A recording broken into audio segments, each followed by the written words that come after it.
Want to advertise your business in a cost-effective way? It's time to give podcast advertising a try. Research shows a high rate of podcast listeners made a purchase as a result of an ad they heard on a podcast. Visit podbean.com/brands to launch a cost-effective podcast advertising campaign in minutes. That's podbean.com/brands. Hello and welcome to episode 75 of the world's first Paul Weller fan podcast. I'm Dan Jennings, and 10 years ago I gave up my live stream and career as a radio presenter with one big regret: never getting to interview my hero, the legendary British musician Paul Weller. This podcast exists purely to solve that issue. Welcome to Desperately Seeking Paul. And as a little post-Christmas treat, we have 3 very special The Style Council themed podcasts this week, each with a different honorary councillor. You've already heard from Kamel Hines and Chris Bostock. Well, next up is the turn of Barbara Snow, trumpet player with the Style Council in those very early days of the band, and a widely respected and popular vocalist, trumpeter, pianist, composer, and arranger. Barbara studied at the Royal Academy of Music and has toured the world with loads of bands. Plus, for the past 28 years, she's also built up a teaching reputation with both piano and trumpet, even devising a way to teach piano to very young children, which we're going to hear about on the podcast as well. So let's get into it. Barbara Snow, thanks for joining me. My pleasure. How are you, Dan? I'm very well. I'm loving the fact that over time, more and more of our honorary councillors are joining us on the podcast. It's a massive list that we're ticking off, but we're getting there on a few, you know. Quite a few honorary councillors. There are a lot of you, yes. And some of you, I'm not saying this is you, but some of you, memories are a little hazy. so we'll see how we go. Because the thing about this thing is, the Style Council was, 38 years ago it kicked off, 1983. I can't even remember what I did last week, so let alone that long ago. But we'll see if we can pull out some of these memories from you, if that's all right. I don't know where to start because there's so many strings to your bow. Actually, the one thing there might not be is strings to your bow, because trumpet player, singer, piano player, arranger, composer. I mean, this love of music presumably started at a fairly young age to fit all that in. Yeah, well, my mum, I discovered much later when I was growing up that she actually did play the piano when I was a kid. But I was aware of my dad, who played jazz tunes on the piano. He played everything by ear. I was aware of Cole Porter and Gershwin. He played everything in E flat because that was a nice, easy key for him, on the black keys. But my granddad on my mum's side was very good at the piano as well, and he played organ in the church when he was young. So from both sides, I had music coming at me. I've heard Paul Weller talking about his dad, John Weller, playing all the black keys. Is that easier then? I guess it's easier to find your place, isn't it? So, I suppose so. Yeah, I hadn't thought of that, yeah. Because if it was all white keys, you wouldn't have a clue what you're doing, would you? So now, as this is the Paul Weller fan podcast, we're going to dig into your memories of working with Paul and the Style Council and other links throughout the years as well. Can you remember when you first discovered the music of Paul Weller? Are you aware of when he first became a person in your head? Well, I studied classically and I live in a kind of bubble, the things that I'm doing. So I was just aware of the things that I was involved in, really. So I was listening to classical music in my teens and pop music as well. I loved Tamla Motown, but I wasn't really aware of Paul Weller at all. And it was only when they rang me, it's a slightly embarrassing memory.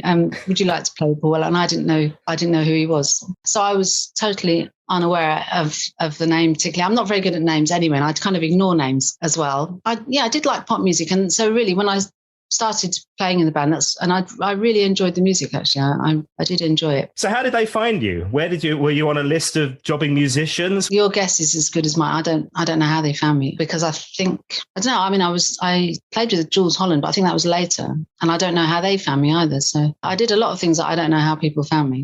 They obviously wanted females because we just both happened to be female in the horn section. So there was an agency called Session Connection. I was with them, and we did communards with that horn section as well. At the time, I was more involved with this 4-piece horn section. Well, there were 3 or 4 pieces. It was called the Kick Horns. They played with loads of people like The Who, and I was playing with them a lot. And they used to come and play in the band that I was also heavily involved with, which is called Outbar Squeak, later to be called Outbar. And this was a really big thing for me, the Outbar, in the early 80s. And so I was mostly working with the kick horns, but I just worked with Hilary when we did the Style Council. So the phone call comes. Did you have to audition? Can you remember? Oh my gosh, don't think so. How was it sold into you in terms of what it was? Just it's Paul Weller and you don't know who he is, but he's some pop star and there's going to be a band and want you to be involved. Yeah, well, I think they rang me because they were doing the tour, but I did actually play on some sessions, and I guess that we did the sessions before the tour. And I remember working with Billy Chapman, sax player Billy Chapman, on the session.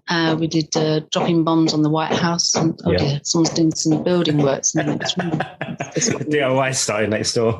Can you remember your first performance live with the Style Council, when that would have been? Was that UK or did you go straight overseas? I think we went straight to Europe, and it was Paris, it was Cologne, Zurich, Amsterdam. I think it was 5 gigs over 10 days. There's some really cool posters from that time where it was like, it's the world premiere of Style Council Live. And like the Style Council would go on first, and then you'd have Tracy, and then later on the Style Council, after a few other bits, Style Council would come back on for the second and final part. It was different in terms of, like, if you think about pop music, it was different in terms of what they were doing, wasn't it? Yeah, it was interesting having a whole set of different bands on. I do remember being, for some reason, having to do an announcement when we were in, I think it was Amsterdam, because I'm really into languages, and I worked out how you say this number is called, but I can't remember which tune it was, and I had to say that in Dutch before we did that tune. I do remember that bit. It's nummer 8, whatever it was. Yeah, so this is October 1983. You're at Zurich, Paris, Brussels, Hamburg, and the Zurich gig was particularly special when I was talking to Hilary because you all wore ski gear. Yes, I could have sworn it was Cologne. I remember Cologne. Oh, it might have been. Maybe I'm with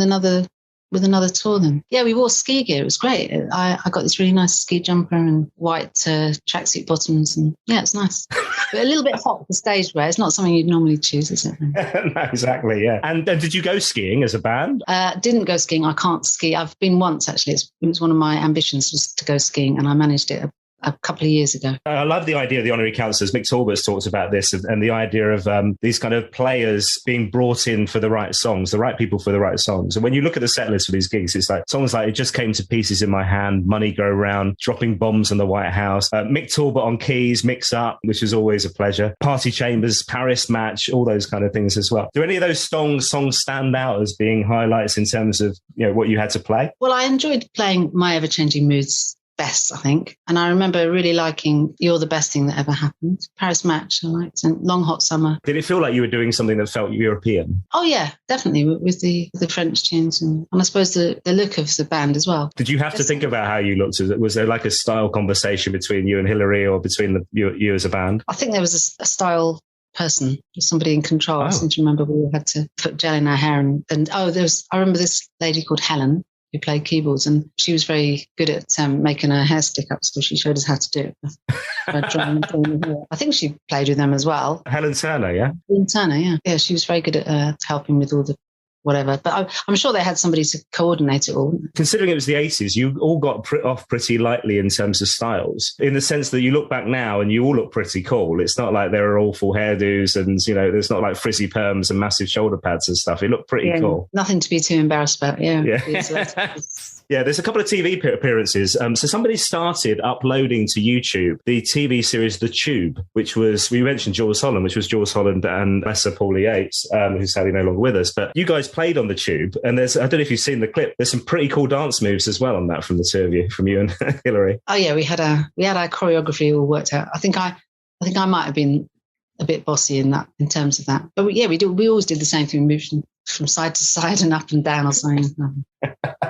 It always was pretty cool when you got instrument in hand as well. That helps, doesn't it, with the trombone or the trumpet in hand to be able to move around. Yeah, and I think the Tube was live, wasn't it? We had to actually play live, I do believe. But there's one Saturday Superstore as well you're on, which I think was that like Mike Reed and Sarah Green, maybe? I'm trying to remember. And you had to mime on that. Did that always feel a bit weird, miming? Well, you've just got to play anyway. You just have to play, because otherwise you look like you're miming. Oh, so you're still playing the trumpet noises coming out of it? Well, that's the best way to mime, is to actually play. It's weird, isn't it? Because one of the things I thought watching The Tube was just the lack of live music on television these days. Apart from Jules Holland, there aren't those big live music TV shows, are there? I think TFI Friday maybe was the last one. It seems really weird. Yeah, I played on TFI Friday with Manic Street Preachers. Did you? That was live. Yeah. You know, the drummer doubles on, he can play trumpet. So obviously he couldn't do the two at the same time. And it was this Kevin Carter track, which had a trumpet solo in it. So you have to stand there for ages and ages, and then you play this trumpet solo. And then wait till the end of the song again. Yeah, we did TFI Friday. We did 9X, is it, in Manchester as well? Yeah, I used to love TFI. That was such a great show. I was a big Chris Evans fan back in the day as well, because we both had ginger hair and glasses. And he works in radio, which was really cool. I did lots of Blow Monkeys stuff as well. I went on to do Blow Monkeys after Star Council. I think they were good friends. I think that might be why. Now, I have to talk to you about this album as well. So here we are, Café Bleu. I'm not sure if it's one in your collection, but you're obviously on it. There was a song called A Gospel, which was Dizzy Heights doing a rap. Do you remember anything about that at all? Did you play with him, or was it all recorded separately? I don't actually. I vaguely might remember doing that. What do you remember about that album then? Do you remember anything about that album?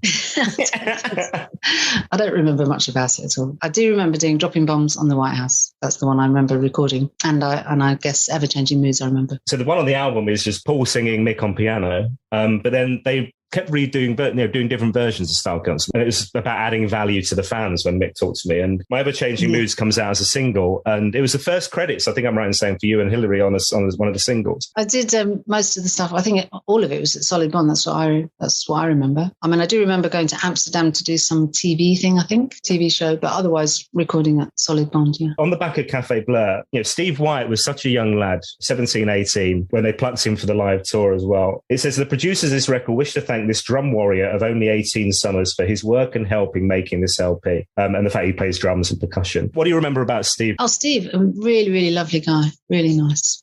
Very, just very normal, very friendly, open, very intelligent, very good musician, a good person. And then Mick is, what does it say here? Effervescent Mick Talbot, a cat who blissfully can't decipher between where and why, but certainly knows how to. He brilliantly applies his skill to his keyboard as much as he does to bus rides. I don't know what that means. Yeah, Mickey T. I didn't really talk to him very much, I don't think. Don't really remember any long conversations or anything like that. I guess there was sort of groups within the band, and I would probably spend most of my time with either Hillary or Steve. The person I do remember a lot is Joe Owomi, who was the bodyguard for Bruce Foxton. Oh. And I remember sitting in a bar with him somewhere. I thought it was in Sweden or something. I don't know.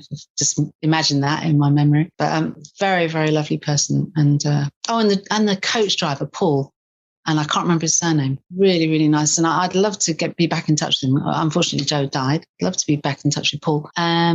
I guess it's a bit cliquey. So I don't remember having any conversation with Mick particularly. I remember there's a lot of vegetarians in the band. And I remember when we used to go into a service station, there was an awful lot of chips and beans and eggs had to be had because of vegetarian requirements, or just chips and beans. I don't know. Life on the road sounds so glamorous, Barbara. They just don't really cater for those things, did they, in those days? No, it wasn't. No, not at all, was it? Yeah, and Paul had gone veggie at that point as well, isn't it? Hadn't he? Right. I remember him always having to have these really dodgy-looking meals that just didn't look like something that you want to have. I mean, I'm not a big meat eater. I think you've got to get all your vitamins, especially when you're on tour. I was reading an article the other day. It was in Smash Hits, and it was from around that time. And he talked about having knocked booze on the head and stopped drinking. But then obviously that didn't last very long because the drinking became a big culture and a big part of the band. But then again, knocked it on the head about 10, 11 years ago, something like that, I think. One of the things that came up a lot with the Style Council people and the Honorary Councillors is how it felt a bit like a youth club because you were all so young. Is that your memory of life on the road with them as well? Yeah, I guess because the bass player was very young as well, wasn't he, Anthony? So I suppose, yeah.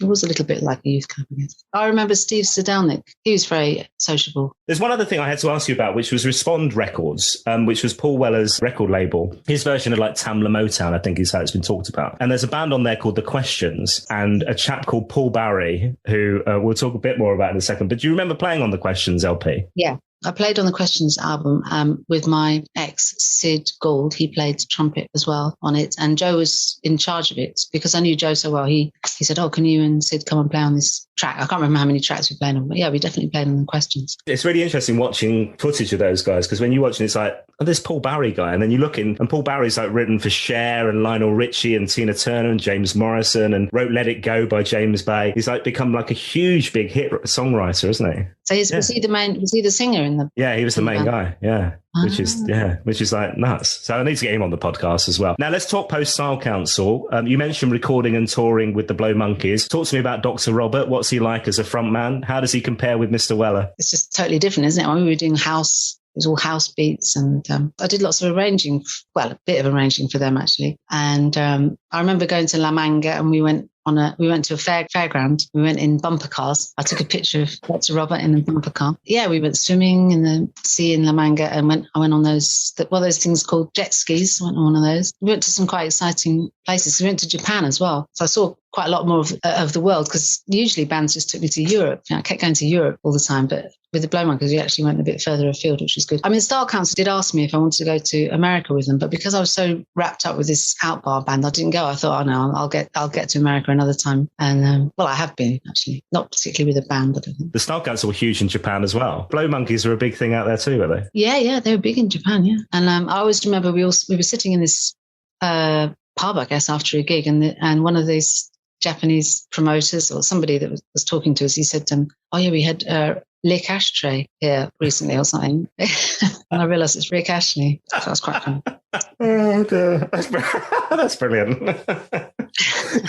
You mentioned Jules Holland earlier. So when was it that you worked with Jules? This is obviously post-Style Council, post-Blow Monkeys, I would guess. But was it part of his big band orchestra? Yeah, in that great big band. I did a couple of live gigs in Greenwich Park and in Jersey. I think we went to either Jersey or Guernsey, one of those places. But mostly it was the Hootenanny every year. We'd all traipse along to the studios. Because I had my first kid in 1995, I remember doing the Hootenanny, and it was about the second or third time I'd done it, or I think I must have started before 95. I'd done it a couple of years, and I rang the babysitter just to check on my son, and apparently he was projectile vomiting, but she said, oh yes, he's fine. Yeah, he's fine. And so I carried on, did the TV show and everything. And then when I went to pick him up, discovered he'd actually been really ill. But she knew I had a TV thing to do. And so protected me from the truth, which I thought was rather decent of her. That is nice, bless her. And the funny thing about Hootenanny, obviously we watch it every New Year's Eve. It sets you right up, doesn't it? But obviously it's not live. So it's like recorded the beginning of December, end of November or something. That's so you're having 2nd of November, I think. So you're having to pretend that it's New Year, right? Yeah, it's really difficult to pretend, yeah. And the camera angles, they swing around, don't they? So if you're trying to watch it and see yourself, you go, whoa, oh, there I am. And then you're gone. So you can't say to people, oh yeah, look at me on the Jules Holland, because you can't see it unless you've got a magnifying glass and some way of sort of stopping it, you know. It's difficult to put on the show reel, right? Yeah, I did it about 5 years running, I think. Who did you play with on Hootenanny? I mean, Paul Weller was one of the artists, wasn't he?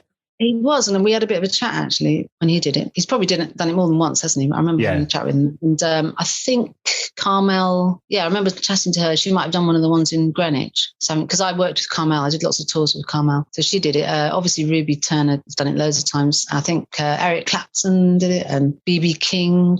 A lot of the times I wasn't really aware of some of these people that were on it, but yeah, loads of people. I think Blur. Well, we didn't play with them. They were a band, but they were on the show as well. Oh, Sandy Shaw, I think, might have done it. Oh, wow, cool. There's reams and reams of these people. What is it about the music industry? What is it about making music that still excites you and makes you want to be, and has excited you over your career and made you want to be part of this whole thing? Well, there's an amazing feeling when you're playing in a band, a live band. And I love playing in a horn section. I love playing in big bands when you've got this really powerful sound from the horn section. And I mean, I've had to do music because it's kind of right in me, it's the only thing that really speaks to me. I couldn't have done anything else apart from maybe languages. I don't know. Maybe I could have done that. There's no way I could have become a doctor or something. Just had to do music. Yeah, like playing in a live gig is amazing, but it can be quite nerve-wracking having your own band, because I did try having my own band and I found all the preparatory stuff is just too much. It's very, very stressful. So hats off to these people who have their own bands and organise it all, and ringing people and telling them that the gig isn't happening or cancelling someone. It's just all, I find it very stressful because I hate upsetting people. So if I talk to someone and say, well, actually you're not on the gig anymore, someone else is doing it or something, it's just very stressful having your own thing. It's very satisfying as well because you're playing your own music. I've done loads of my own compositions and performed them, but playing sessions is very exciting.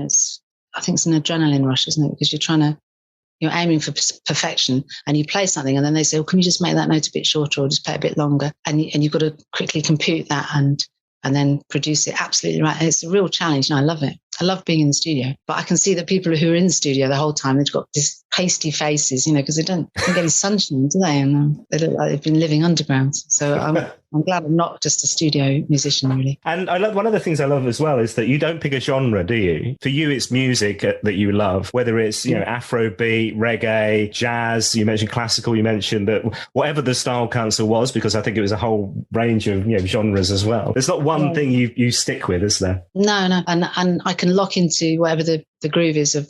I've done so much reggae, and I know, you can sit on the back of the beat. I've done loads of salsa, you sit on the front of the beat, different ways of doing and lots of jazz. I've done a lot of jazz as well, and that's kind of on the back, I guess.